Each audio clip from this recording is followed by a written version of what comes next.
नमस्कार, मैं हूं आरजू अंसारी और आप देख रहे हैं राष्ट्रीय जगत विजन न्यूज। सीबीआई ने महादेव सट्टा ऐप को लेकर बड़ी कार्रवाई की है। पूर्व सीएम भूपेश बघेल, विधायक देवेंद्र यादव से लेकर 2 चर्चित आईपीएस अफसरों के घर रेड पड़ी है। रायपुर और भिलाई सहित 17 ठिकानों पर कार्रवाई चल रही है। वहीं इस मामले पर मुख्यमंत्री विष्णुदेव साय का बड़ा बयान सामने आया है। सीएम साय ने कहा कि महादेव ऐप के जरिए युवाओं के भविष्य के साथ खिलवाड़ किया जा रहा था और इसी कारण सरकार ने मामले की जांच सीबीआई को सौंपी थी।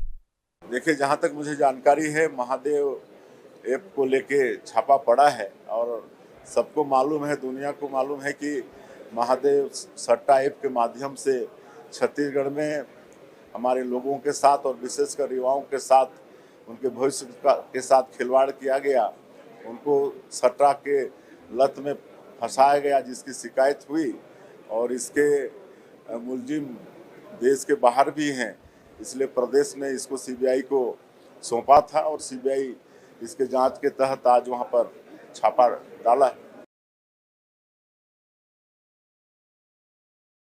फिलहाल इस खबर में बस इतना ही। देश प्रदेश की खबरों से अपडेटेड रहने के लिए हमारे चैनल को सब्सक्राइब करें और नए खबरों के नोटिफिकेशन के लिए बेल आइकन को जरूर दबाएं। नमस्कार।